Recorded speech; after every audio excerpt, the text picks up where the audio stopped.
Hola amigos, ¿qué tal? Bienvenidos una vez más al Camino de Dios. Les habla el Morelloso, director Escaín. Y para mí es un gusto nuevamente estar con ustedes este domingo, día 15 del mes de mayo del año 2022, que equivale al día 29, perdón, el día 14 del mes de Iyar, de acuerdo al calendario de Gilel II. El día 29 es con respecto al conteo del Omer, de acuerdo a la tradición rabínica. Y hoy, de acuerdo al calendario de Gilel II, se celebra la segunda Pascua, que se llama Pesach Sheni, Pesach Sheni. Y este mandato divino se encuentra en la Torá. El Eterno le dijo al pueblo de Israel, a Moisés específicamente, que si por alguna razón una persona no pudiese estar presente para la convocación de la Pascua, y esta razón tenía que ser una razón de peso, como por ejemplo la impurificación por haber estado participando del velatorio y el entierro de un familiar, pues esta persona podría, luego de haberse observado los días, después de haber pasado la fecha de la Pascua, podría volver a celebrarla, podría observar esa festividad en un mes después de un poquito más de un mes realmente, después de este día. Y esto es bien importante porque, pues obviamente nos lleva a preguntarnos la razón por la cual Dios da esta ordenanza, y la respuesta a ello está en el estado que debía estar la persona al momento de poder conmemorar y cumplir con el precepto de la Pascua, que para el pueblo de Israel es muy importante porque les recuerda el estatus, el cambio de estado entre esclavos a un pueblo libre de la tiranía de un rey al servicio y relación eterna con Dios. Ahora, ayer eh, tuvimos la porción titulada Bejar.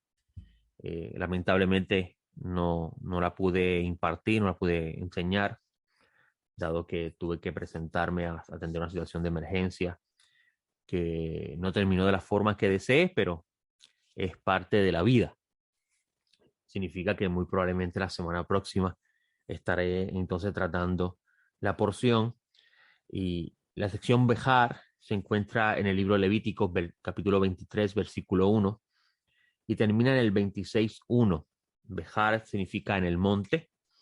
En esta sección vamos a encontrar que el Eterno le da instrucciones a Moisés de hablarle al pueblo de Israel con respecto a lo que significaban las palabras del Eterno en el libro de Levítico con respecto, valga la redundancia, al descanso que debía tener la tierra y la condonación de las deudas de las personas que por alguna razón u otra tuviesen que envolverse en la servidumbre eh, para cumplir con sus obligaciones. Esta porción es muy interesante porque nos habla de la justicia divina. Y me llama muchísimo la atención el versículo 23 de este capítulo 25, y es por la traducción. La traducción dice, la tierra no podrá, o la tierra, sí, la tierra pues no podrá venderse a perpetuidad, porque mía es la tierra y vosotros sois extranjeros y peregrinos para conmigo. Este precepto divino Dios se lo dio al pueblo de Israel para que lo observase en la tierra de Israel. Esta tierra, que es la que usted conoce como la tierra de Canaán. Bueno, la Biblia le llama la tierra de Canaán y luego pasa a ser de Israel, que hoy en día es allí en el Medio Oriente, donde el espacio territorial es muy reducido en comparación a lo que leemos en los textos sagrados, donde claramente hay evidencia arqueológica y evidencia escrita de los israelitas haber vivido allí muchos años, aunque hoy en día no se quiera reconocer eso. Y en esta porción que se habla de la perpetuidad de la tierra, a mí me llama mucho la atención este texto porque la palabra permanente que en otros textos, cuando se va a utilizar para hablar de algo que sería perpetuo, que sería prácticamente para siempre, y obviamente la palabra para siempre ahí le ponemos un entre comillas, porque la palabra hebrea que se utiliza para siempre no necesariamente significa para siempre de acuerdo a como nosotros lo entendemos, ¿ok? Y incluso lo único que es eterno en sí es el creador. Cuando hablamos, por ejemplo, de la vida eterna, hablamos del Haye Olam. La palabra Haye Olam es la palabra vida eterna y la palabra eterna ahí es Olam. Y Dios no es llamado eterno en ese sentido. O sea, Él es el Boreolam, el creador del universo. Mire qué interesante, la palabra Olam se traduce como universo o el mundo. Incluso cuando usted lee el texto de Juan que dice, de tal manera amó Dios al mundo, el texto griego dice, utiliza la palabra cosmos, se refiere al universo, a la creación, y la palabra hebrea en ese texto sería olam. Nosotros leemos este texto muchísimo y se habla del ser humano. Dios amó tanto y tanto al ser humano que dio a su unigénito para que todo el que crea no se pierda, más tenga vida eterna. Sin embargo, el texto no dice eso, el texto dice que Dios amó mucho a su creación. Obviamente dentro de su creación está el hombre porque el ser humano, Adam, que es la palabra hebrea para humano, que habla de hombre y mujer en este sentido, pertenece a la creación, es parte de la creación y fue creado en el sexto día de la creación. Y dice la Torah que Dios vio su creación muy bueno. Por eso es que nosotros no compartimos, de acuerdo a las escrituras, con el fundamento de la escritura, la idea de este mundo ser destruido y los seres humanos vivir en el cielo para siempre. Pues, ¿por qué el ser humano no fue creado para vivir en el cielo? El ser humano fue creado para vivir en la tierra. Y en esta lectura, hablando de la tierra, en este caso la tierra de Israel, que se va a convertir en el modelo de lo que el Creador bendito sea, desea sobre toda su creación. Y es un mundo de orden, un mundo restaurado, un mundo donde la pureza y la santidad, el orden, sea la vida correcta. Por eso es que vamos a ver que después del exilio de Israel, Dios habla del rescate de Israel y el rescate del mundo entero por medio de la venida del Mesías, quien sería el agente de parte de Dios para realizar esa función. Pero regresamos a este versículo 23. La palabra permanente que se utiliza en este texto no es la palabra olam, no es la palabra que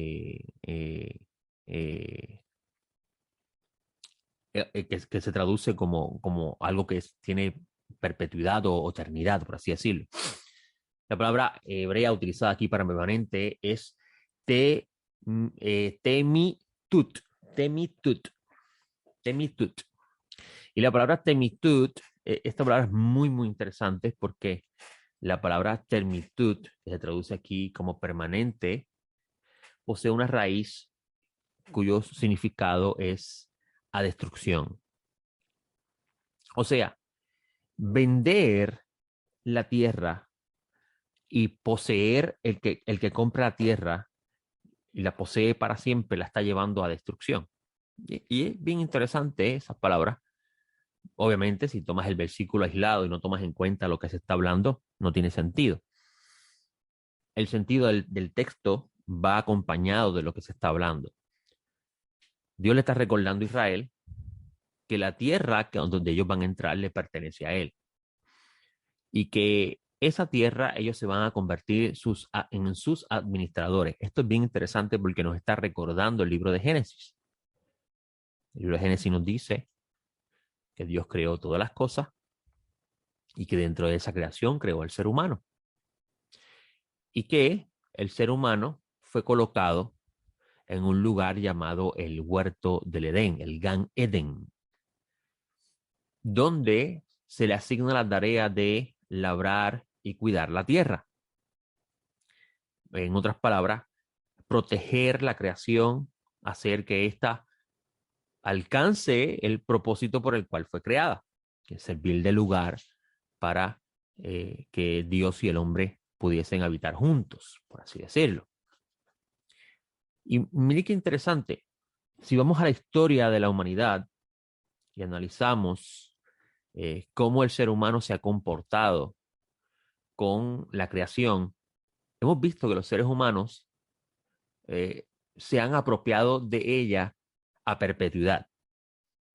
Esta idea es muy interesante porque cuando miramos el resultado de poseer algo a perpetuidad sin la comprensión que nos da la Sagrada Escritura con respecto a lo que originalmente eran las cosas y cuál es la intención de ellas, vemos que el destino final de esta acción de parte de los seres humanos ha llevado a que los seres humanos hoy vivamos en un planeta que está en estado caótico y pidiendo auxilio, pidiendo que le den la oportunidad de descansar, que le den la oportunidad de recrearse, de tomar fuerza. El ejemplo de esto lo vimos claramente en el tiempo que vivimos el encierro por causa del COVID, cómo los cuerpos de agua se limpiaron, cómo animales que estaban escondidos por causa de la hostilidad que viven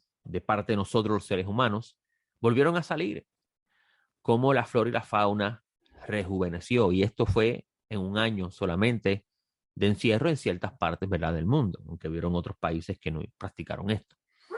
Esto es bien interesante porque si utilizamos ese ejemplo de lo del COVID y miramos la idea de la Shemitah, que es el principio del descanso de la tierra, cada 6 años el pueblo de Israel debía labrar la tierra y extraer de ella sus productos, y el pueblo de Israel debía darle un descanso en el año número 7, en el sentido de dejar que ella misma se recupere del trabajo duro que trajeron sobre ella. Y este descanso significaba no labrar más la tierra, no preparar el terreno para sembrar, no sembrar más fruto, dejar que lo que crezca, crezca naturalmente.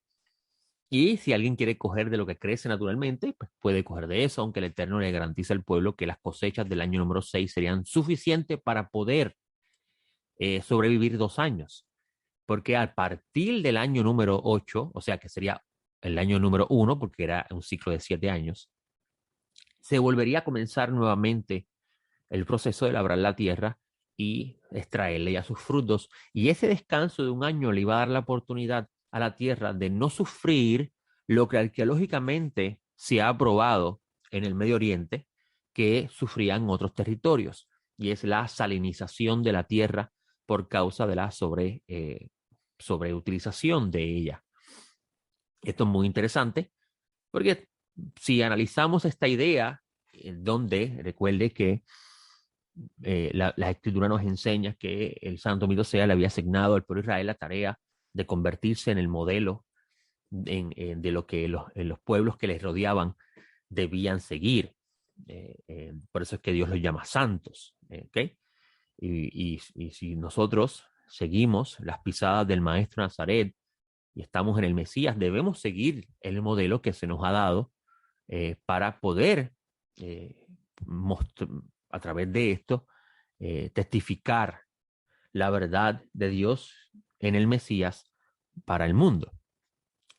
Pero si Israel en ese breve tiempo que recibió estos preceptos tenía las responsabilidades de modelar lo que Dios le había encomendado, que sabemos históricamente que no fue del todo así porque pues la deficiencia del ser humano por causa de perder lo que los rabinos llaman la luz del Eterno en su vida, y eso está mostrado en el texto de Ezequiel 28, que se mal utiliza para referirse a la caída del Satán o del diablo, sino que, sin embargo, en el pueblo de Israel se enseña que este texto trata de la caída del ser humano, cómo estaba vestido hermosamente, porque fue creado a imagen de Dios, y perdió la belleza de la luz que Dios le dio por su desobediencia.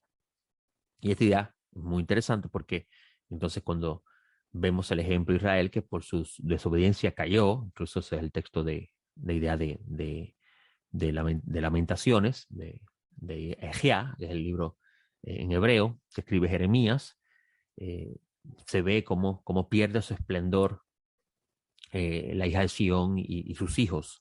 Se refiere al pueblo en general. Por eso es que se habla de la aparición del Mesías como la restauración del pueblo, para la restauración del pueblo de Israel, para que Israel pudiese ser lo que se le encomendó hacer, y a la misma vez restaurar el mundo. El Mesías vendría también a restaurar el mundo, y por eso es que le esperamos. El Pablo de Tarso dice que cuando el Mesías regrese, él pondrá a todos los que se lo oponen como estrado de sus pies. Y oponerse al Mesías es oponerse a la idea de la restauración de todas las cosas al diseño original del Creador. Incluso Pablo de Tarso dice en ese capítulo de Corintios que cuando el Mesías sujete a todos los que se le sujetan, a todos los que se le oponen, entonces él mismo se sujetará a aquel que le sujetó todas las cosas, se refiere a Dios. El Mesías viene de parte de Dios y luego que él acabe la obra que se le ha encomendado en su retorno, porque en su primera aparición él acabó la obra que se le encomendó, eh, en ese segundo retorno, él terminará la obra que se le encomiende en ese segundo retorno, que los profetas hablan de eso. Entonces dice la escritura que él mismo se sujetará a aquel que le sujetó todas las cosas para que Dios, o sea, el que lo envió a él, esté con todos y en todos. Y eso lo vemos en el libro de Revelaciones, cuando hablamos de la nueva creación, el tabernáculo, la morada de Dios con los hombres y el eterno estar en la ciudad santa con el Mesías. Y en este texto, ¿verdad? Me debí un poquito porque son tantas las cosas que uno puede extraer de la escritura cuando miramos la uniformidad del mensaje en su sentido simple. En este texto es muy interesante ver cómo Dios advierte al pueblo de Israel que no se puede permitir que la tierra pertenezca a un dueño solamente para siempre, porque esto trae consigo destrucción, trae consigo desolación de la misma, desorden, por así decirlo. Y, y esto pues nos debe llevar a nosotros a concientizar y poder entender desde la perspectiva de un libro muy antiguo, para que ustedes puedan ver la sabiduría que hay en estos tesoros del cielo, cuán, cuán, cuánto nuestros ojos tenemos como evidencia del resultado de cómo el humano se ha apropiado de lo creado y ha destruido eso de que se ha apropiado. En esta porción también se va a hablar de cómo a cada 50 años se debía dar un absoluto reposo también a la tierra, pero también la liberación y la condonación de todas las deudas. Esto es un acto de justicia de parte de Dios. Incluso hablando de un acto de justicia, siempre se ha debatido y se ha preguntado por qué la Torá, Pentateuco, comienza en el principio Dios creó los cielos y la tierra. ¿No era más fácil decir en el principio Yahvé o Yahweh o Jehová, ¿verdad? Porque hay diferentes pronunciaciones. En el principio Yahvé creó los cielos y la tierra. ¿No era más fácil que Moisés hubiera escrito eso y así nos quitaba de nosotros la carga del problema de por qué la palabra Elohim está en plural y por qué comienza así y no con el nombre del Eterno, y donde de repente salen pues, los que sostienen la doctrina trinitaria de pues, Elohim, el Padre, el Hijo y el Espíritu Santo? Obviamente eso no es del todo correcto, porque la palabra Elohim se le utiliza para hablar de un ángel o también de los demonios. O sea que el hecho de que esté escrito en plural no significa que se esté refiriendo ahí a la Trinidad, como algunos ostentan decir. Eh, y vamos a ver que esto ha traído por muchos años problemas, porque van a encontrar personas que van a decir, mira, Israel era politeísta, creía en muchos dioses, porque la Biblia comienza diciendo Elohim, Elohim creó, y la palabra Elohim en plural es dioses, y es muy cierto. La palabra Elohim en plural, el im en la palabra Eloa, Eloa es singular, el im en la palabra Eloa lo hace plural. Y es bien interesante encontrar la explicación que dan los rabinos con respecto a por qué la Torá comienza con esta palabra Elohim. Ellos dicen que con esto Moisés quiere enseñar que Dios creó al mundo con el atributo de justicia, porque la palabra Elohim también se utiliza para referirse a los que juzgan, los que juzgan. Y esto es una idea midrashica bien interesante porque entonces nos lleva a preguntarnos qué quieren decir los rabinos con esto. La respuesta que he podido encontrar a lo largo de los años de estudio es que Dios creó un sistema que está fundamentado en unas leyes de la creación, unas leyes universales de la creación, que si el hombre las altera, traerá consigo el retroceso del progreso que Dios trajo sobre su creación. Y es bien interesante esto porque si esto es así, entonces vamos a verlo en esta porción, un tesoro hermosísimo.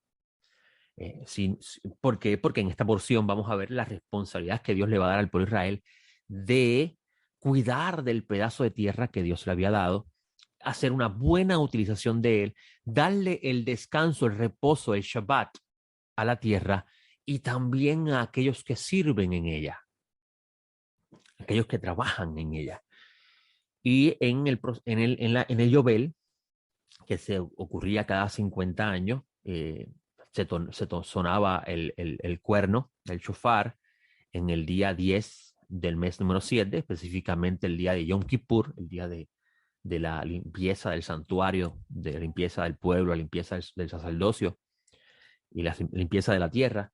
En este día, al año número 50, se anunciaba la liberación de las personas que estaban sujetas a servidumbre, cumpliendo con la responsabilidad que se le había encomendado basado en el principio de la justicia. Pero no solamente eso, sino que aquellos que habían perdido sus posesiones por situaciones legales que pueden ocurrir, también recibirían de nuevo aquello que se le había quitado. Imagínese usted vamos a usar el ejemplo de Puerto Rico, ¿verdad?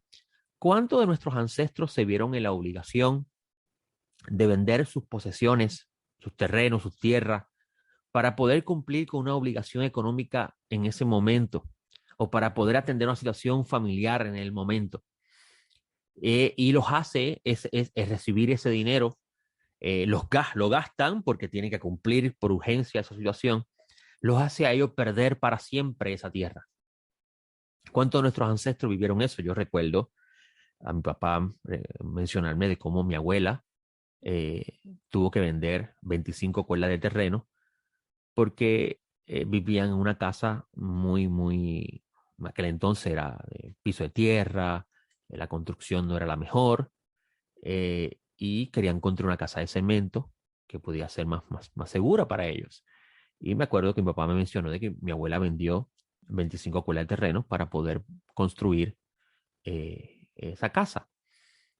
Y se construyó la casa está allí, pero la tierra nunca la va a volver a recuperar. Y este principio el jubileo es muy interesante porque nos trae una idea de justicia en un mundo que es irracional para nosotros.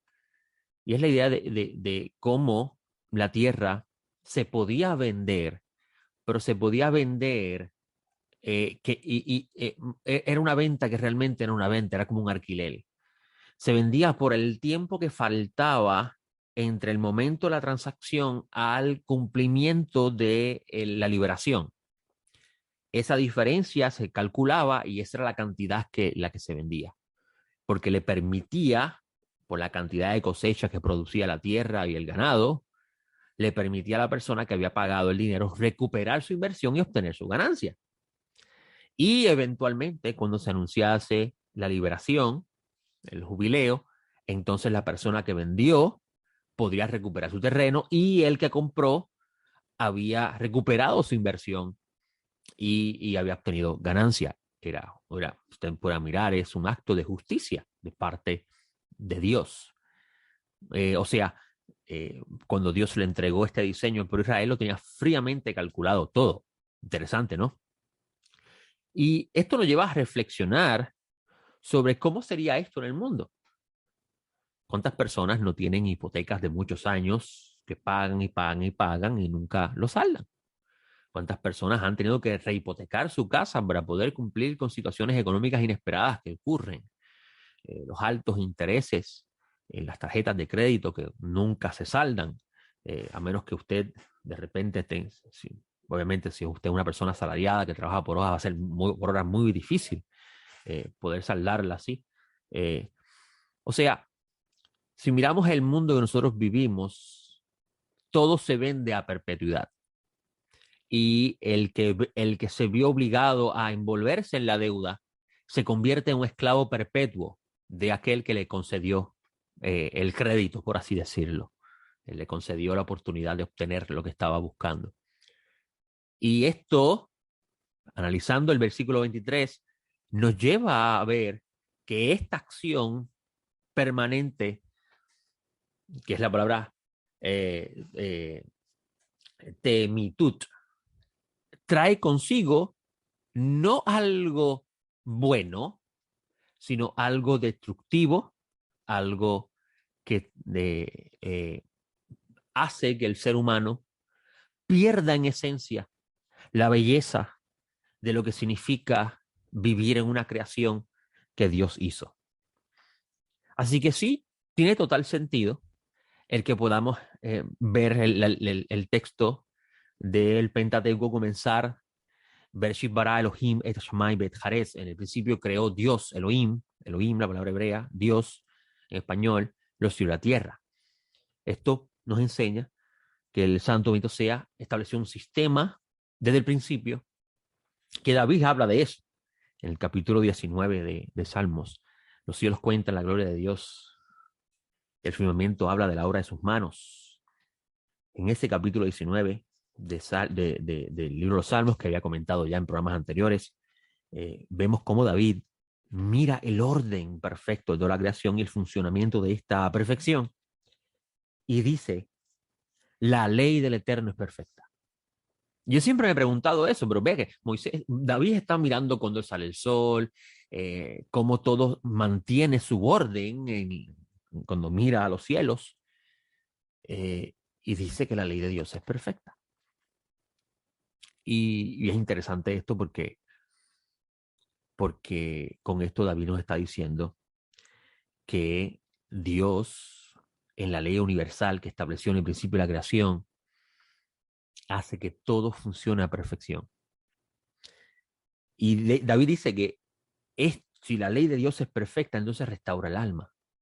Y la restauración del alma no es otra cosa que poner en orden una vida que está en desorden. Por eso es que no lo puedo entender cómo hay personas que hablan negativamente de la ley divina, malentendiendo a Pablo, cuando Pablo dice que las cosas que dice, por ejemplo, en Gálatas y en otras cartas. Pablo de Tarso nunca estuvo en contra de la ley de Dios, sino que entendía que ésta habría de sufrir cambios. Y un ejemplo de cambios en la ley lo vemos hoy en día. El pueblo de Israel, dice la escritura en esta porción, en Bejar, que si no se cumplía con este precepto del descanso de la tierra y la condonación de las deudas y liberación de los esclavos, el pueblo de Israel sufriría exilio, un acto de justicia de parte de Dios, por no haber cumplido con el deber de esta ley. Y vamos a ver que en el capítulo 34 de Jeremías se habla sobre esto. Y cómo Jeremías, profeta de Dios, le está anunciando al pueblo que vendría el exilio, que vendría Nabucodonosor, invadiría la tierra, se lo llevaría como esclavos a la tierra de Babilonia y serían ellos siervos de otro rey que no sería su Dios. Y esta acción es el acto de justicia de parte de Dios por no haber obedecido el precepto. Pero lo que es interesante es ver cómo el pueblo regresa, se establece otra vez en la tierra y obviamente la experiencia de este precepto de seguro los llevó a ella nuevamente a tratar de reestructurar o volver a poner en práctica esas leyes divinas para evitar otra vez el exilio. Vemos históricamente cómo ocurre el segundo exilio que es la destrucción del templo, el segundo templo en los años 70 y luego eventualmente el año 35, la consumación de todo.